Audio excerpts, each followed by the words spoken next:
오늘 우리 함께 살펴볼 하나님의 말씀은 사도행전 2장 37절부터 42절까지입니다. 우리 한 절씩 교독하겠습니다. 그들이 이 말을 듣고 마음에 찔려 베드로와 다른 사도들에게 물어 이르되 형제들아 우리가 어찌할꼬 하거늘 베드로가 이르되 너희가 회개하여 각각 예수 그리스도의 이름으로 세례를 받고 죄사함을 받으라.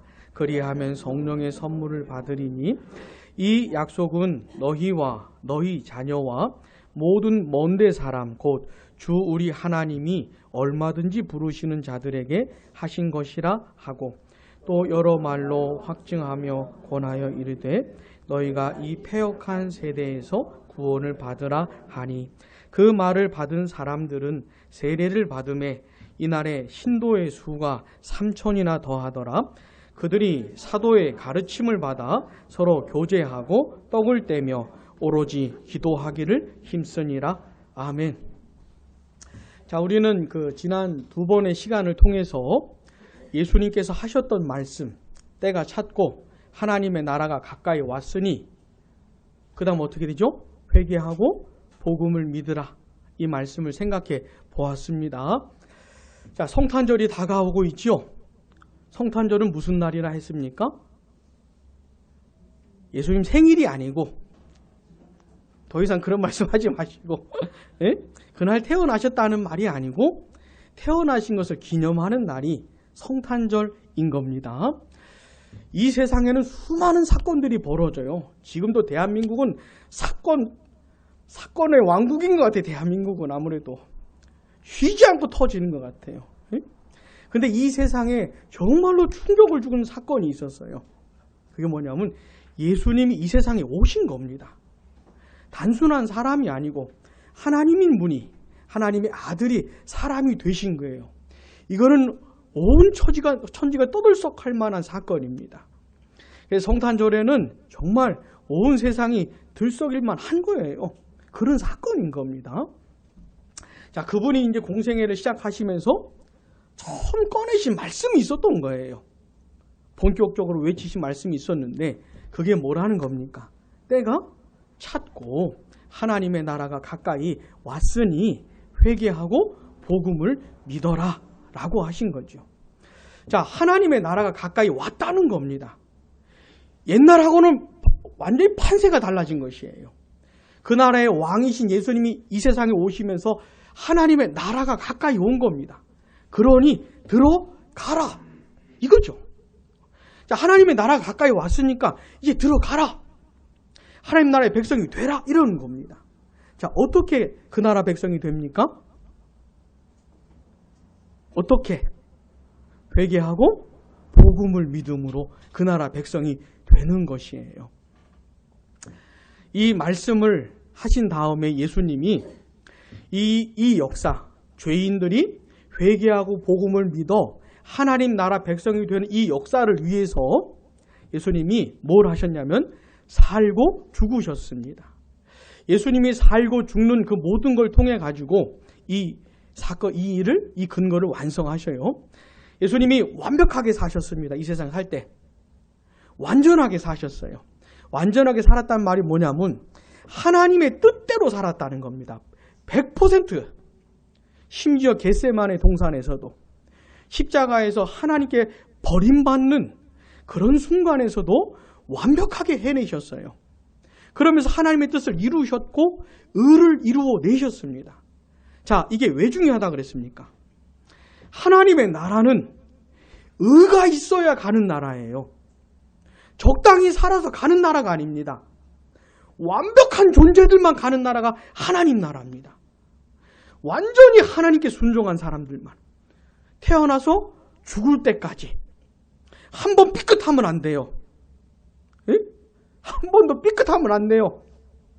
완벽하게 하나님의 뜻에 순종해서 산 사람만 가는 나라가 어디라고요? 하나님의 나라라고요. 자, 우리 같은 사람은 택도 없습니다. 꿈도 꾸면 안 되죠. 우리 같은 사람들은 뭘 하나님의 뜻대로 살기 뭘 살아요. 에? 내가 최고의 마음으로 하나님께 드린 그 순간에도 우리의 마음이 온전하지 않지 않습니까? 그게 우리인데 우리 같은 죄인들이 뭔 하나님 나라에 가요? 이 세상에 하나님 나라에 갈 사람이 어디 있어요? 근데 하나님 나라에 어떻게 가는 겁니까? 예수님이 완벽하게 순종하셨거든요. 그 의를 이루어내셨는데 그걸 예수 믿는 사람들에게 그 의를 주신다는 것이에요. 무슨 말이냐면 예수님처럼 완벽하게 산 사람으로 쳐주신다는 겁니다. 그 예수님의 의가 내게 된다는 것이에요. 이 말도 안 되는 것이죠. 근데 이게 그리스도 안에서 이루어지는 겁니다. 그리고 예수님을 믿는 사람들은 어떻게 해요? 당당하게 하나님 나라 가는 겁니다. 왜요? 의가 있으니까. 완벽하게 살았으니까. 정확히 말하면 완벽하게 산 걸로 쳐주시기 때문에 하나님 나라 백성이 되는 겁니다. 누구 덕이에요? 예수님 덕이에요. 예수님은 이렇게 완전히 순종하셔서 의를 이루어내셨을 뿐만 아니라 고난당하시고 십자가에 피 흘려 죽으셨어요. 이건 뭐냐면은 죄값을 치른 겁니다. 죄값. 누구 죄값이요? 내 거. 우리 거를 예수님이 대신 치르신 거예요. 우리는 의가 없거든요. 우리는 평생을 내 멋대로 살았잖아요. 죄가 뭡니까? 죄의 핵심이 뭐라 그랬죠? 내 멋대로 사는 게 죄의 핵심이에요. 핵심 개념이 뭐냐면 자기중심적으로 사는 게 죄의 핵심 개념입니다. 우린 그렇게 살았기 때문에 값을 치러야 돼요. 값을 어떻게 치릅니까?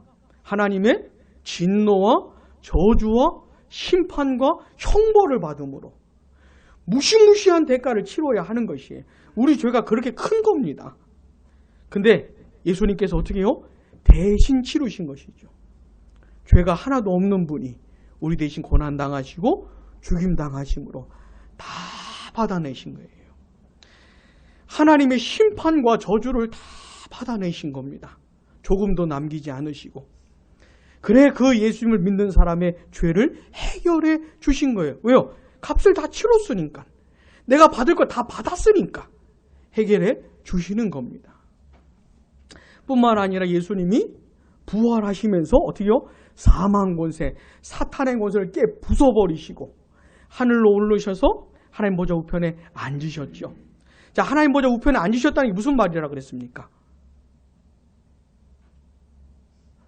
하나님 나라에 의자가 있다는 말이 아니고 보좌가 의자 아닙니까? 이런 거 의자를 말하는 거거든요. 의자가 있어 다 거기 앉았다 이런 말이 아니고요. 이건 상징적인 표현입니다. 하나님 나라의 왕으로 등극했다는 말이에요. 하늘과 땅의 모든 권세를 가진 왕 중의 왕으로 등극하셨다는 겁니다.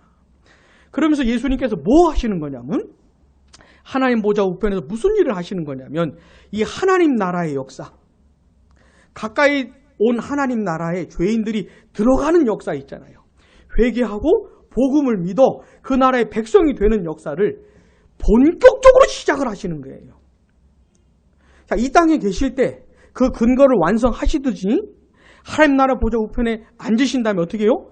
본격적으로 시작을 하시는 거예요. 그 일을 유대 땅뿐만 아니라 온 땅에서 하시는 거예요. 하나님 보좌 우편에 앉으셔서 그 일을 하기 위해서 이 세상에 누굴 보내셨습니까? 성령을 보내신 것이죠. 이거 제가 계속 말씀드린 걸 잘 알고 계셔야 돼요. 네? 나 예수님 믿어요. 이렇게 자꾸 말씀하지 마시고 그 내용을 갖고 있어야 되는 겁니다. 하나님 보좌 우편에 누굴 보내셔요? 성령을 보내신 겁니다. 성령께서 이 세상에 강림하신 것이에요. 이 날이 무슨 날이냐면 성령이 이 세상에 오심으로 새 시대가 열렸다 이 얘기예요. 새로운 판세가 열렸다 이겁니다. 성령께서 오셔서 뭐 하시는 겁니까? 하나님 나라의 역사를 본격적으로 시작하시는 거예요. 죄인들이 하나님 나라로 들어가는 역사를 드디어 시작을 하시는 거예요. 본격적으로. 그 날이 무슨 날이요? 성령 강림의 날인 겁니다. 오순절 성령 강림. 이게 굉장히 중요한 것이에요. 그 얘기가 어디 나와요? 사도행전 2장에 나오는 것이에요. 오늘 우리가 함께 읽은 본문은 무슨 얘기냐면은 하나님 나라가 가까이 왔으니 회개하고 복음을 믿어라 라고 하신 예수님의 이 말씀이 이 세상에 드디어 실현되는 본격적으로 그런 이야기인 겁니다. 자, 사도행전 2장을 보시면 성령이 강림하셨어요. 그래 이제 제자들이 성령으로 충만해졌습니다. 그때 제자들이 뭐 하기 시작하죠? 뭐 하기 시작해요? 말하기 시작한 겁니다. 입술이 터지는 것이에요. 이게 엄청나게 놀라운 사건입니다. 원래 이 사람들은 말을 하던 사람이에요. 이 제자들은 늘 말을 하면서 살았던 사람들인데 그전에는 안 했던 말이 터지기 시작을 한 겁니다. 그전에 이런 말 안 했어요. 이 사람들이 말하기 시작하고 외치기 시작했던 것이에요. 그들이 한 말이 뭡니까? 했던 말의 내용이 뭐예요? 하나님의 큰일, 복음을 말하기 시작했던 겁니다. 예수님이 죽으시고 다시 살아나신 그 얘기를 하기 시작한 것이에요. 하나님 보좌 우편에 앉으셔서 주와 그리스도가 되셨다. 이 얘기를 하기 시작을 했던 겁니다. 뭘 전했다고요? 복음을 전하기 시작을 했던 것이에요. 그러니까 성령 강림의 날은 아주 중요한 날입니다. 무슨 날이에요? 제자들이 외치기 시작한 날입니다. 복음을. 그 날에 그 외치는 복음을 듣고 이 예루살렘에 있었던 사람들이 반응을 보이는데 그게 오늘 본문입니다. 자, 본문 37절 같이요. 그들이 이 말을 듣고 마음에 찔려 베드로와 다른 사도들에게 물어 이르되 형제들아 우리가 어찌할꼬 하거늘 아멘. 그들이 뭘 들었어요? 뭘 들었어요? 말을 들었어요. 근데 이 말의 내용이 중요한 겁니다. 이 내용이 뭐예요? 복음이에요. 예수님의 죽으심, 예수님의 부활 뭐 이런 겁니다. 예수님의 승천, 하나님 보좌 우편에 앉으심 뭐 이런 얘기예요. 이걸 들었다는 겁니다. 자, 우리 양무리 교회에서 무슨 얘기를 합니까? 설교자가 무슨 얘기를 해요? 하나님의 말씀을 전하는데 하나님의 말씀의 핵심이 뭡니까? 그렇지, 이겁니다. 사도들이 했던 말이 있잖아요.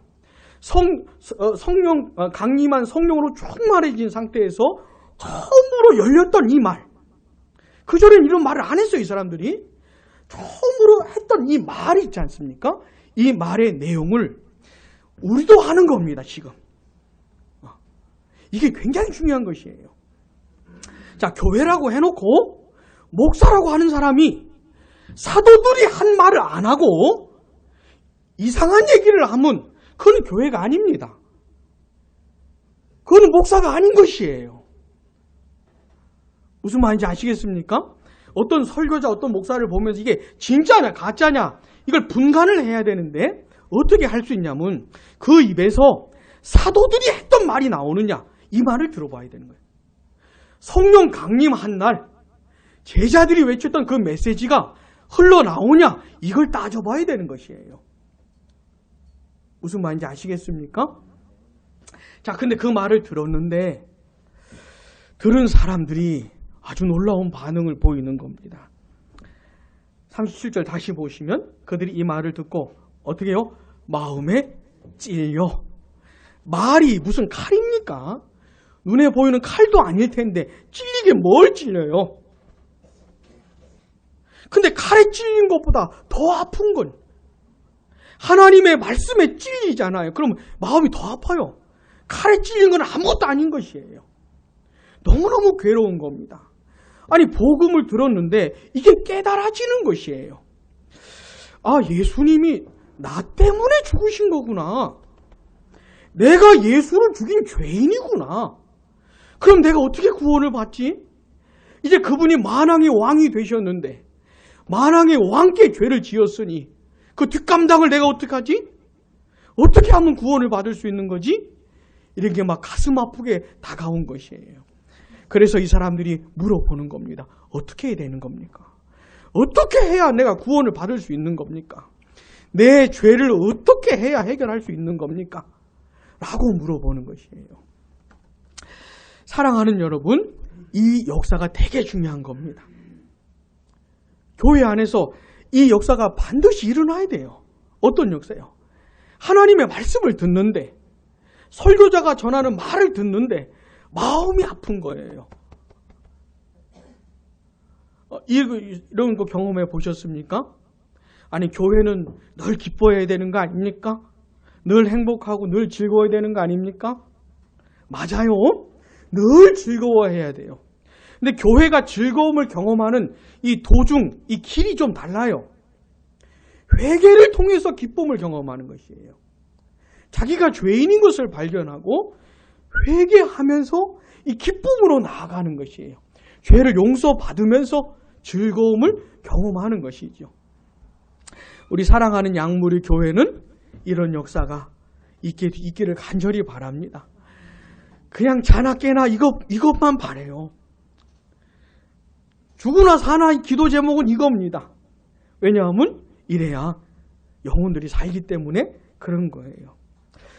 어떻게 해야 됩니까? 그랬더니 이제 베드로가 대답을 해줍니다.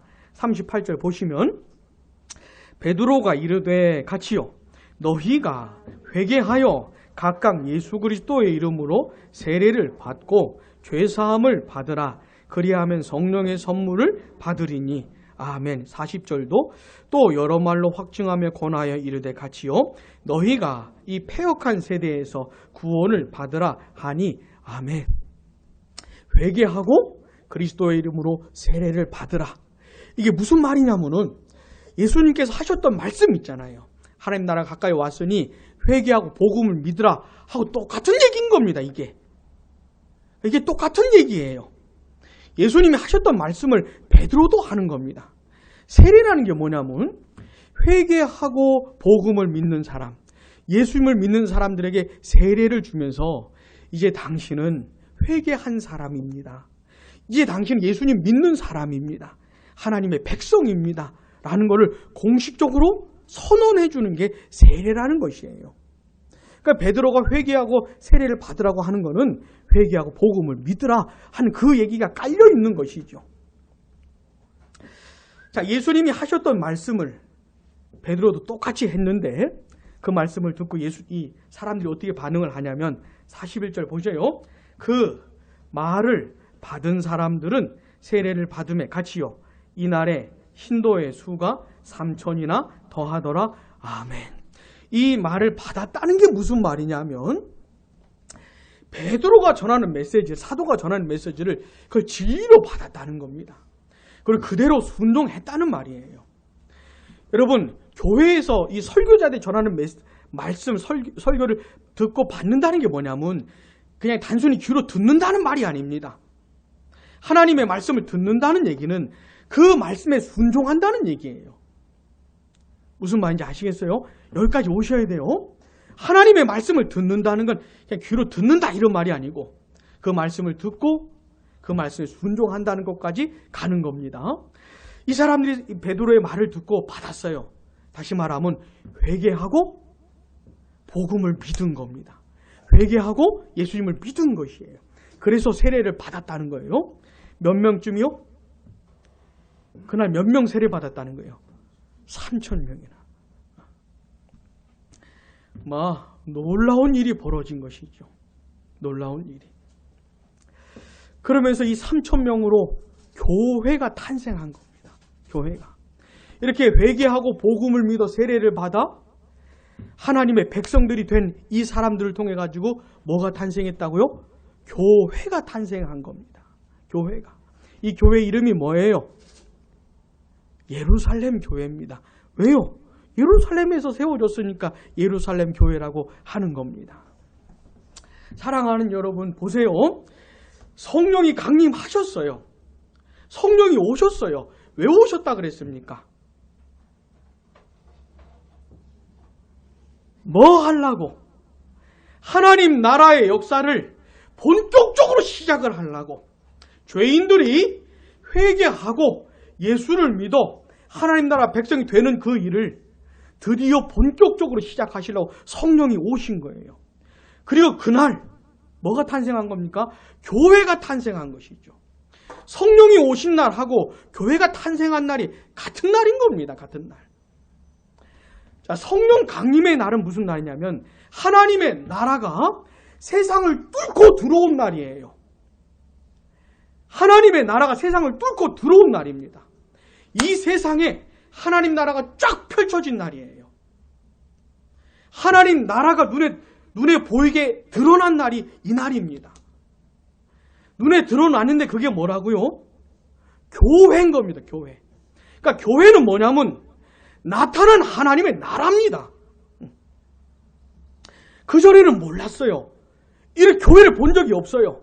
구약시대에 있긴 했지만은 유대 땅에만 있었어요. 근데 교회가 나타난 겁니다. 다시 교회는 뭐라고요? 나타난 하나님의 나라입니다. 하나님의 나라가 세상을 뚫고 들어왔는데 우리 눈에 딱 보였는데 그게 뭐라고요? 교회인 겁니다. 교회. 사랑하는 여러분, 교회는 너무너무 특별한 것이에요. 너무너무 특별한 것입니다. 내가 살면서 한 번도 본 적이 없는 그런 가장 값비싼 보석과 같은 것이에요. 너무너무 특별하고 너무너무 대단한 것이에요. 뭐가요? 별로 대단해 보이지 않지요? 이따가 말씀드리겠지만 우린 그런 현실을 살고 있어요. 네? 이런 설교를 들으면 아닌 것 같은데요. 제가 다녔던 교회는 그게 아니던데요. 그런 현실을 갖고 있지만 아니에요. 교회는 뭐예요? 너무너무 특별한 것이에요. 하나님의 나라입니다. 교회가. 하나님의 나라가 나타난 거예요. 그게 교회입니다. 교회. 자, 성령 강림하신 날 교회가 탄생한 겁니다. 세상에 눈에 보이게 나타났어요. 하나님의 나라가. 근데 이 하나님 나라의 역사가요, 예루살렘에만 있는 것이 아니고 39절 봐보세요. 39절. 이 약속이라는 게 뭐냐면 회개하고 예수를 믿으면 죄사함을 받고 성령을 선물로 받는다는 겁니다. 이 약속은 너희는 누굴까요? 이 당시 베드로의 말씀을 들었던 그 사람들을 말하는 거예요. 그 다음에 너희, 자녀와, 여기 자녀 누굴까요? 그 사람들 자녀를 말하는 겁니다. 자, 여기까지는 우리하고 상관이 없어요. 근데 그 다음 같이 시작. 모든 먼데 사람, 아멘. 이 예루살렘에 당시 있었던 사람들 뿐만 아니라 모든 먼데 사람, 우리까지 포함한 얘기죠. 얼마나 놀라운 얘기입니까? 성령이 강림하신 날 이 세상을 향해 복음이 전해졌는데 내용이 뭐냐면 모든 먼데 사람들에게도 이런 역사가 일어난다 이겁니다. 자, 하나님의 나라가 세상을 뚫고 들어오는 역사가 예루살렘만 아니고 온 땅에서 일어날 거라는 것이에요. 우리 대한민국에서도 일어날 거라는 것이죠. 그 다음 같이요. 곧 같이 시작. 주 우리 하나님이 얼마든지 부르시는 자들에게 하신 것이라 하고 아멘. 이게 굉장히 중요한 겁니다. 하나님이 어떻게 해요? 부르시는 사람들. 자, 예루살렘에 모여 있었던 사람들이 베드로가 전한 메시지를 듣고 어떻게 그렇게 마음에 찔렸을까요? 자, 제가 지금 오늘 전하는 얘기, 이 당시 베드로가 전했던 얘기하고 별로 다를 게 없어요. 그렇지 않습니까? 저도 오늘 예수 그리스도의 죽으심과 부활을 전하지 않습니까? 제가 지금 전하는 얘기하고 베드로가 했던 말하고 별로 다를 게 없어요. 자, 여러분들에게도 이런 찔림이 있습니까? 자, 이런 얘기를 듣는다고 해가지고 다 마음에 찔리는 건 아니거든요. 근데 어떻게 이런 일이 일어날 수 있을까? 하나님이 불러주시는 사람들, 하나님의 나라로 구원으로 불러주시는 사람들 있잖아요. 요 사람들에게 이런 역사가 일어나는 것이에요. 그래서 회개도 하고 예수님도 믿게 되는 것이죠. 자, 근데 이런 역사가 어떻게 해요? 모든 먼데 사람들에게도 일어난다 이 말입니다. 자, 복음이 예루살렘과 유대와 사마리아를 넘어서서 땅끝까지 전해지고 있어요. 이렇게 복음이 전해지는 상황 중에서 어떻게 해요? 하나님이 부르시는 사람들이 있는 겁니다. 하나님의 나라 백성이 되는 역사가 있는 것이죠. 이런 하나님 나라의 역사 가운데, 온 땅에 하나님의 나라가 세워지는 이 역사 가운데 우리 양부리 교회도 세워진 것입니다. 여러분 믿으시기 바랍니다. 그래 우리 양무리 교회도 세상에 나타난 하나님의 나라인 것이에요. 세상이 교회를 통해 하나님 나라를 보는 겁니다. 다른 통로가 없어요. 사람들의 눈이 가리워졌기 때문에 볼 수가 없어요. 사실 하나님께서 지으신 우주 만물을 통해서 하나님은 지금도 자기 자신을 나타내십니다. 근데 사람들이 볼 수가 없어요. 눈이 어두워져가지고. 그래 이제 그 사람들이 교회를 통해서 하나님의 나라를 보게 해주시는 겁니다.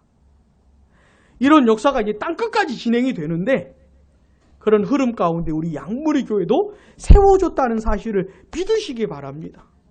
그래서 우리 양무리 교회도 너무너무 특별한 것이에요. 너무너무. 여러분 아가서 2장 10절에 보면 이런 말씀이 있습니다. 들어보세요. 나의 사랑, 나의 어여쁜 자야, 일어나서 함께 가자. 이게 궁극적으로 교회를 향한 말씀이에요. 주님께서 교회를 향해서 뭐라고 하십니까? 나의 사랑, 나의 어여쁜 자야 라고 이거는 그 시입니다. 시. 노래예요. 주님의 교회를 너무너무 사랑하세요. 너무너무 존귀해 보이는 것이에요. 그래 하는 겁니다. 따라해 보겠습니다. 나의 사랑, 나의 어여쁜 자야. 노래를 부르는 것이에요. 노래를. 일어나서 함께 가자라고 하는 것이죠. 스바냐서 3장 17절에 보면 이런 말씀이 있습니다. 그가 너로 말미암아 기쁨을 이기지 못하시며 너를 잠잠히 사랑하시며 너로 말미암아 즐거이 부르며 기뻐하시리라. 너무너무 기뻐하신다고 하는 겁니다. 궁극적으로 교회를 향한 하나님의 말씀인 것이에요. 사랑하는 여러분, 믿으시기 바랍니다. 세상 사람들이 교회를 보고 뭐라 하든, 심지어 교회 안에 있는 사람들이 교회를 보고 뭐라 하든 간에 실제로 그런 문제를 갖고 있다 할지라도 교회는 교회인 겁니다. 우리 주님의 눈에 너무너무 사랑스럽고 어여쁘게 보이는 그런 것이에요. 너무너무 특별한 것입니다. 부디 이 사실을 잊지 마시기를 바랍니다. 그래서요, 교회를 포기할 수가 없는 것이에요. 교회를 포기할 수가 없는 겁니다. 자, 근데 왜 우리 눈에 보이는 교회는 왜 이럴까요? 왜 이렇게 문제가 많을까요? 지금도 먼 목사가 아주 그냥 망나니 짓을 하고 있어요. 목사는 그런 짓 하라고 세워놓은 사람이 아닌데, 목사 딱지 떼고 하지. 나는 목사가 아닙니다. 라고 하면 좋을 텐데, 어딜 가나 목사라 그러는 거예요. 어딜 가나.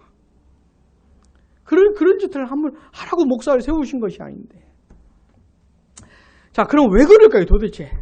우리 눈에 보이는 교회는 왜 이렇게 문제가 많고 하자가 많을까요? 왜 그러냐면, 교회 안에는요, 참된 신자가 있고 가짜가 있기 때문에 그래요. 우리 눈으로 분간할 수는 없지만 회개하고 복음을 믿었다고 해서 세례를 베풀지 않습니까? 이런 세례를 받은 사람들 중에서도 참이 있고 거짓이 있기 때문에 그런 것이에요. 그러니까 우리는 분간을 할 수가 없어요. 본인이 회개하고 예수를 믿는다고 고백을 하면 세례를 베푸는 겁니다. 이게 목사가 할 일인 것이에요. 근데 그렇게 해서 세례를 받았다고 해서 이제 이 사람 예수 믿는 사람이고 성도구나 라고 했는데 실제로 아직 가짜인 경우가 있는 것이에요. 그리고 이 가짜들이 교회 안에서 문제를 많이 일으킵니다. 또 하나, 참된 신자이긴 한데 너무 여려요. 너무 연약해요. 너무 어려요. 좀 성숙하고 이렇게 좀 온전해야 되는데 문제가 많은 성도인 겁니다. 자, 예수를 진짜 믿는 사람이긴 한데 여전히 부족한 것이에요. 그래서 이런저런 이유로 인해서 교회가 문제가 많은 겁니다. 자, 그 대표적인 교회가 고린도 교회라고 할 수가 있는데 이 고린도 교회에 어떤 문제가 있었습니까?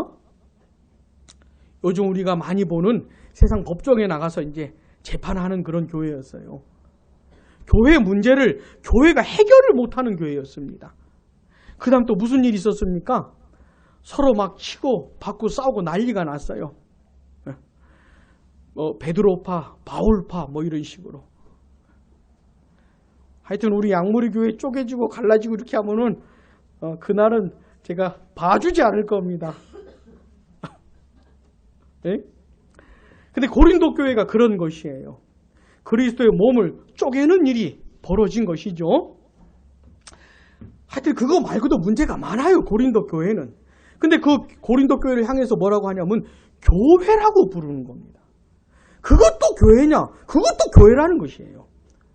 아니 그런 게 교회입니까? 그것도 교회라는 것이에요. 사랑하는 여러분, 하나님의 나라가 세상을 뚫고 들어왔어요. 그래 우리 눈에 쫙 나타났어요. 나타난 하나님의 나라, 그게 뭐라고요? 그게 교회인 겁니다.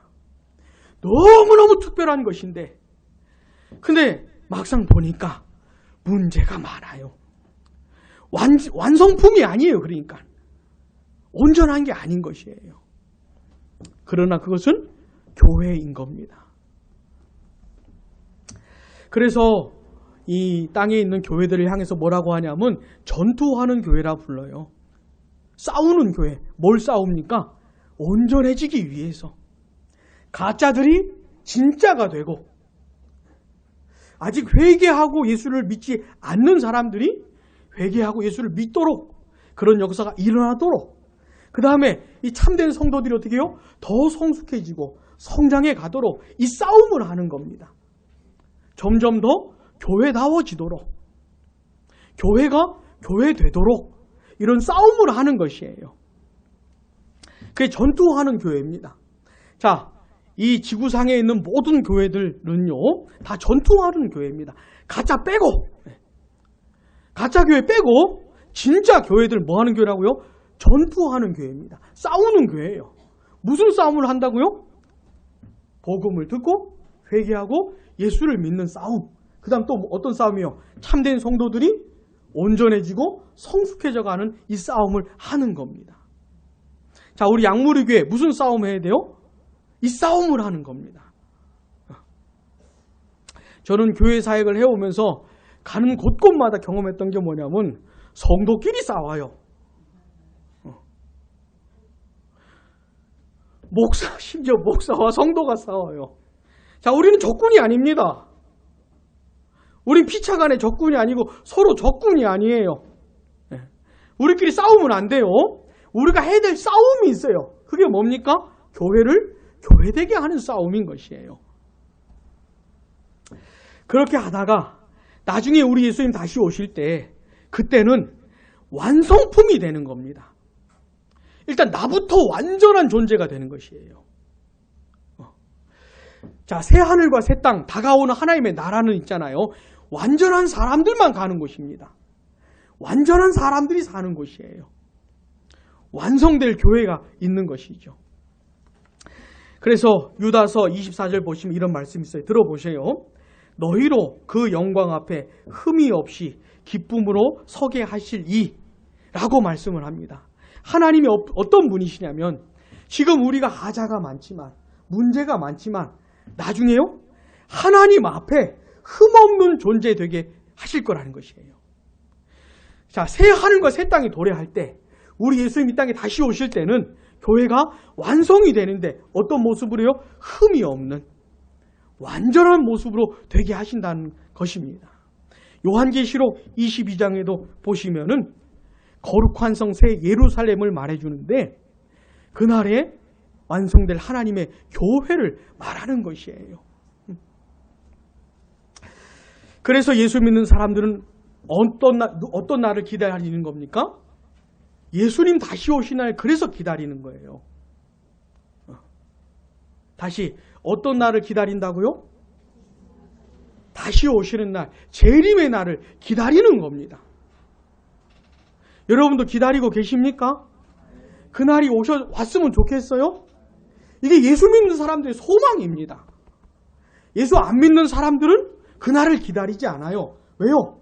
심판의 날이니까. 세상 멸망의 날이니까. 이 내 눈에 보이는 하늘과 땅이 사라지는 날입니다. 새 하늘과 새 땅이 도래하는 날이에요. 예수 믿는 사람은 그 날을 기다립니다. 사모해요. 왜요? 내가 완전해지는 날이기 때문에. 그리고 교회가 완전해지는 날이기 때문에. 그 날을 소망하면서 지금은 어떻게 해요? 싸우는 겁니다. 다시 예수님 다시 오실 날을 기다리면서 지금은 교회가 교회되기 위해서 싸우는 것이에요. 사랑하는 여러분, 2019년 저물어 가고 있지요?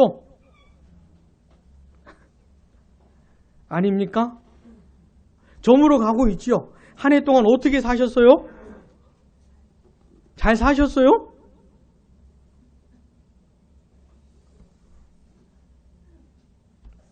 뭐 하면서 사셨습니까? 뭐 하셨어요? 자, 2020년이 다가오고 있는데 뭐 하실 겁니까? 뭐 하실 거예요? 우리 학생들은 공부하고, 그죠? 가정도 돌보고, 직장 생활도 하고, 다 하셔야지요. 잘 하십시오. 열심히 하셔요. 예수 믿는 사람들은 기본적으로 근면 성실 정직입니다. 기본적으로. 최선을 다해서 사는 게 뭐든지 간에 죄 짓는 거 빼고 기본적으로 그래 사는 겁니다. 그리고 가정과 직장과 삶의 현장에서 우리가 감당해야 될 몫이 있잖아요. 그 최선을 다해서 감당하는 것이에요. 그러나 기억하셔요. 다 지나가는 것들입니다. 영원한 게 아니고 다 흘러가는 것이. 우리 가정도 다 지나가는 겁니다. 여러분 가정도 영원한 게 다 지나가는 겁니다. 이 세상에 존재하는 건 다 흘러가는 것이에요. 수고하고 애쓰십시오. 대충 사시면 안 돼요. 우리 친구들 목사님 좀 봅시다. 공부하는 거 즐겁지요? 이미 우리도 다 경험해왔기 때문에 알아요. 근데 공부 어떻게 해야 돼? 왜 대답을 안 할까? 공부 어떻게 해야 돼요? 열심히 하는 거예요. 성적이 잘 나오든 안 나오든. 성적이 잘 안 나오는 건 괜찮았습니다. 공부를 열심히 했는데 한 50점. 오케이. 아무 문제 안 되는 것이에요. 예? 오늘 목사님이 50점 맞아도 된다던데요? 이렇게 엄마한테 가서. 예? 엄마가 이해를 못 하실지 모르겠지만 아무 문제 안 됩니다. 예? 그러나 최선을 다하는 게 중요한 것이에요. 자, 2020년 최선을 다하셔요. 우리 각자의 몫을 그렇게 감당하셔야 됩니다. 근데 뭘 기억해야 됩니까? 다 지나가는 겁니다. 옛날에 그렇게 기뻐하셨던 일들이 있잖아요. 지난주에 우리 교회에 아주 큰 기쁨을 주는 일이 있었죠. 예? 그죠? 얼마나 기쁩니까? 저는 왜 이렇게 떨렸을까요? 제가 시험 본 것도 아닌데. 예? 얼마나 기쁘겠어요? 근데 뭡니까? 다 지나가는 겁니다. 다 지나가는 것이에요. 그렇게 즐거웠던 것도, 그렇게 힘들었던 것도 다 지나가는 겁니다. 이걸 잊으시면 안 돼요. 다 순간적이고 찰나적인 것들입니다. 그런 것에 목매고 사는 게 아닙니다, 우리는. 자, 하나님의 나라가 세상을 뚫고 들어왔어요. 그래, 하나님 나라를 보게 됐습니다. 그제서야 영원한 것이 있구나. 그냥 스쳐 지나가는 게 아니고 영원히 존재하는 게 있구나를 발견하는 것입니다. 그게 뭐라고요? 교회라는 거예요, 교회. 우리 가정도, 직장도, 내 삶도, 내 인생도 다 지나가는 것이에요. 내가 이제까지 살면서 겪었던 기쁨, 슬픔, 괴로움 다 지나가는 겁니다. 다. 근데 영원한 것이 있어요. 그 하나님의 나라가 있는 겁니다. 그게 뭐요? 그게 교회인 것이에요. 이걸 발견하는 것이에요. 사랑하는 여러분, 지나가는 것들에 목숨 걸지 말고 영원한 것에 목숨 거시기 바랍니다. 이게 지혜롭게 사는 것이에요. 다 지나가는 것들에 목숨 걸고 살면 너무 허탈하게 허송세월하는 것이에요. 너무 안타깝게 사는 것이에요. 영원한 세월에 남는 게 없는 것이에요. 근데 그 하나님의 나라, 영원한 교회를 깨닫고 교회를 교회되게 하는 일에 애쓰셔야 되는 겁니다. 그 수고와 애씀과 노력은 영원히 남는 것이에요. 여러분 이거 잊으시면 안 됩니다. 제가 목사니까 이런 말을 하는 게 아니고 성경이 그래 말해 주는 것이에요. 자, 2020년 최선을 다해 사세요. 그러나 뭘 기억하셔야 됩니까? 영원한 것은 아니구나. 내가 수고하고 애쓰는 것들 중에 최고의 것이 뭡니까? 교회를 교회되게 하는 것이에요. 이 일을 위해서 내 인생을 살아가는 것이에요. 사랑하는 여러분, 우리는 양무리 교회로 모이지 않았습니까? 우리 교회 이름이 뭐예요? 어쩌다가 양무리 교회가 됐을까요? 나름 사연이 있어요. 제가 옛날에 말씀드렸지만은 우리 양무리 교회는 반드시 교회가 돼야 됩니다. 아니 교회 아닙니까? 교회 맞지요. 근데 더 교회가 돼야 돼요. 더 성숙해져야 돼요. 여러분 양무리 교회 현재의 모습은 아주 볼품없는 겁니다. 아니 이것만으로도 너무너무 큰 은혜이지만 그러나 아직은 갈 길이 멀어요. 갈 길이 아직 멉니다. 일단 여러분 스스로도 더 온전한 성도가 되어져 가야 되는 것이에요. 우리 양무리 교회를 더 교회되게 만들어 가야 되는 것이에요. 내 남은 인생 이 수고와 노력에 투자하면서 살아야 하는 것이죠. 사랑하는 여러분, 양무리 교회가 더 교회다워져야 되는데 누가 그렇게 만들 수 있어요? 목사님 잘하시겠지요? 이러시면 안 돼요. 잘하긴 뭘 잘합니까? 제가 혼자 할 수 있는 게 뭔데요? 자, 제가 아무리 전해봤자 들을 사람이 없으면 그게 뭡니까? 여러분들이 오늘 아침에 오셨으니까 제가 전하는 거 아니에요? 그렇지 않습니까? 제가 혼자 할 수 있는 게 없어요. 양무리 교회를 교회되게 하는 건 우리가 같이 하는 겁니다. 같이. 부디 우리 양무리 교회를 교회되게 하는 일에 같이 하시길 바랍니다. 그러면 도대체 뭘 어떻게 해야 되는 것인가? 본문 42절 우리 한번 같이 읽어보겠습니다. 같이요. 그들이 사도의 가르침을 받아 서로 교제하고 떡을 떼며 오로지 기도하기를 힘쓰니라. 이 42절 얘기가 뭐냐면 성령이 강림하신 날 교회가 탄생을 했는데 그 교회가 이렇게 하더라 이 말입니다. 교회가 이런 일들을 하더라 라고 하는 것이에요. 자, 우리 양무리 교회를 교회되게 해야 되는데 그럼 어떻게 해야 되는 것인가? 42절처럼 하는 겁니다. 처음 신약교회가 했던 그 모습대로 우리도 하면서 교회되게 하는 거예요. 자, 42절 마지막에 보니까 뭐 하래요? 힘쓰라는 겁니다. 대충 하는 것이 아니고 어떻게 해요? 힘쓰라는 겁니다. 교회를 교회되게 하는 일은 어떻게 해야 돼요? 힘써야 되는 겁니다. 애를 써야 되는 것이에요. 하나님은 우리의 수고와 애씀을 가지고 역사하셔서 교회를 교회되게 만드시는 것이에요. 나는 뒷짐지고 가만히 있고 뭐 어떻게 되겠지 뭐 이러고 있으면 교회가 교회되지 않습니다. 어떻게 해야 돼요? 힘써야 되는 겁니다. 누가 힘써야 돼요? 일단 목회자가 힘써야 되겠죠. 지도 안 하면서 이러면 아니죠. 제가 부목사 시절에 부목사들이 여러 있지 않습니까? 그러면 이 부목사들 중에서는 이 얌체가 있어요. 얌체. 힘들고 애써야 되는 걸 싹 빠지는. 그냥 어떻게 할 수도 없고. 예? 그럼 우리가 다 김이 빠져요. 딴 사람들도. 뭐 좀 이렇게 한번 해보려고 그랬는데 누가 이렇게 빠지면은 김이 빠져요.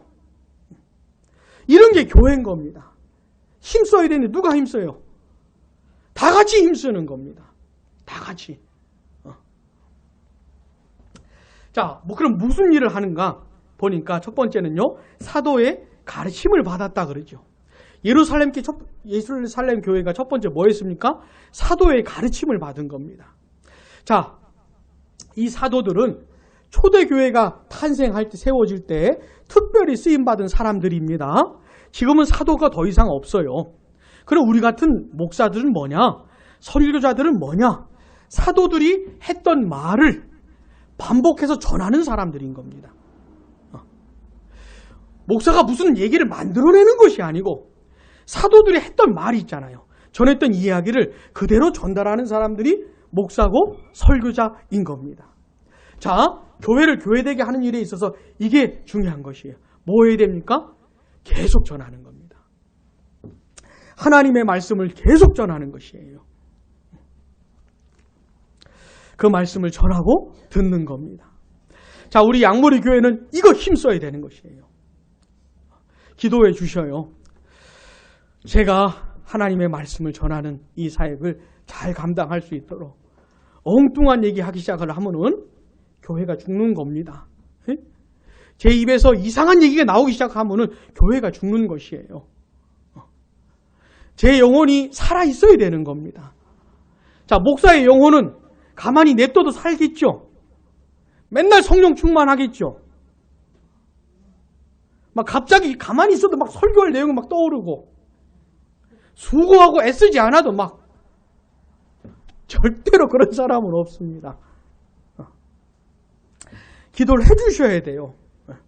우리 목사님 보니까 튼튼하고 잘할 것 같다 이러지 마시고 가장 연약한 사람으로 보시고 기도를 해 주셔야 됩니다. 그래서 이 사역을 잘 감당하고 여러분들은 뭐 하셔야 돼요? 자, 목사는 전하고 여러분들은 뭐 하셔야 돼요? 들으셔야 되는 겁니다. 듣지를 않으면 전할 수가 없잖아요. 그래, 목사는 성도들이 만드는 겁니다. 목사가 더 목사 돼야 되거든요. 목사처럼 전해가야 되거든요. 근데 이 일을 누가 만든다고요?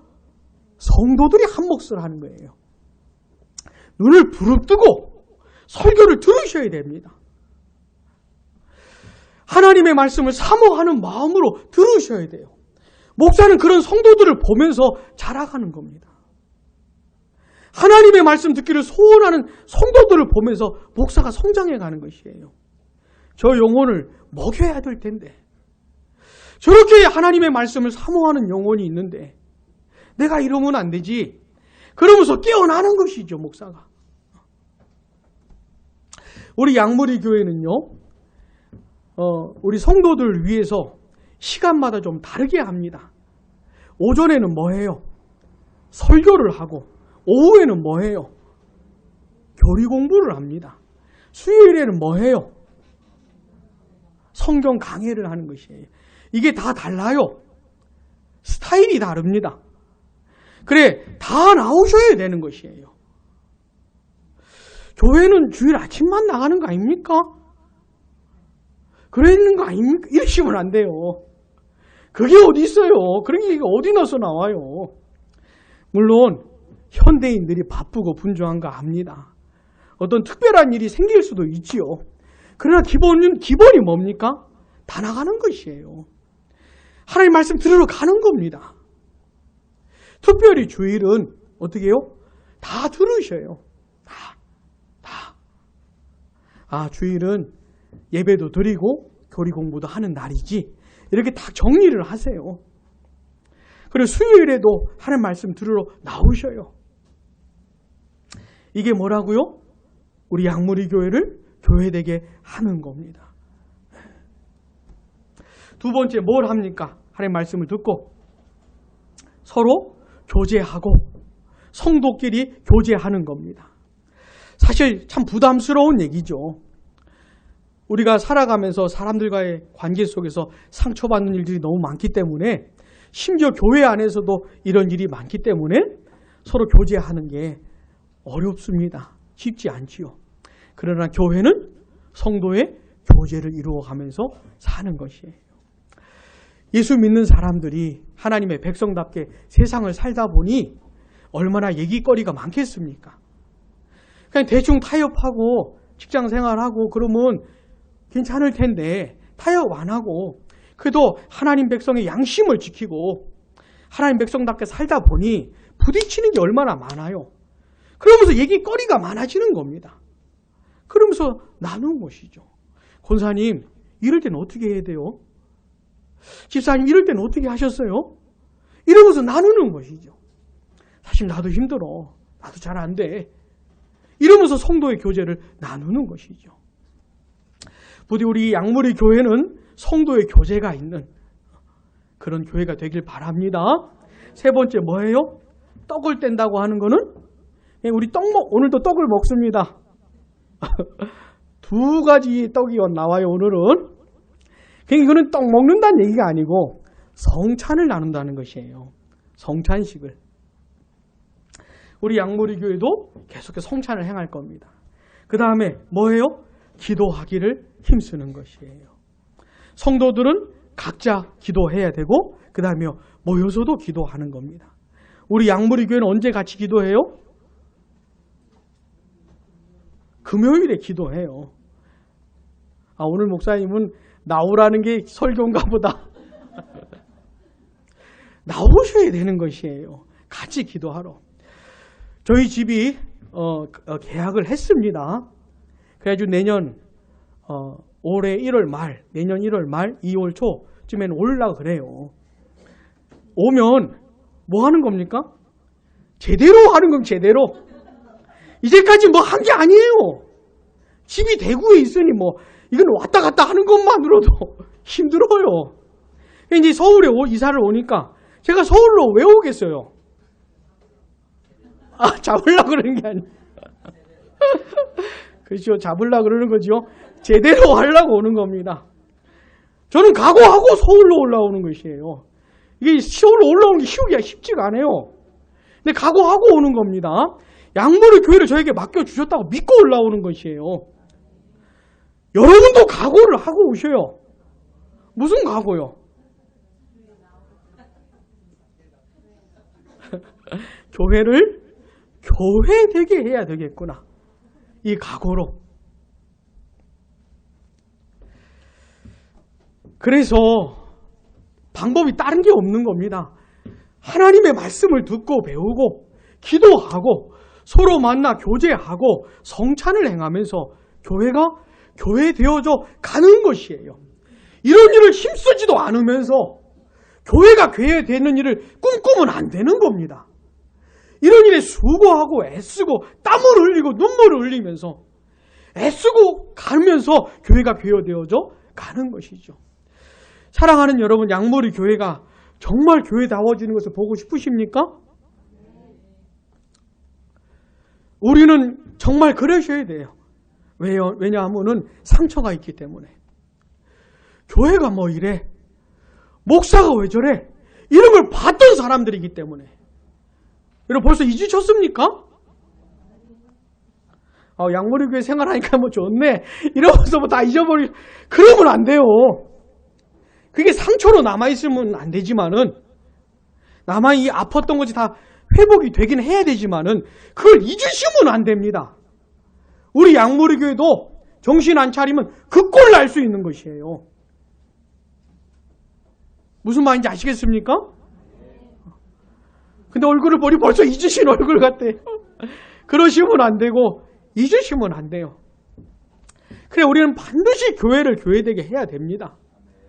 그래, 세상이 양무리를 교회 보면서 하나님의 나라가 저기 있구나. 하나님의 나라구나, 저게. 이런 거를 경험할 수가 있어야 되는 겁니다. 이게 우리네 사명인 것이에요.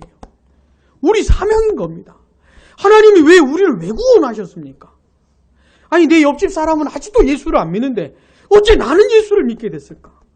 내가 무슨 특별한 사람도 아닌데 내가 어떻게 교회 멤버가 됐을까? 왜요? 이 싸움 하라고.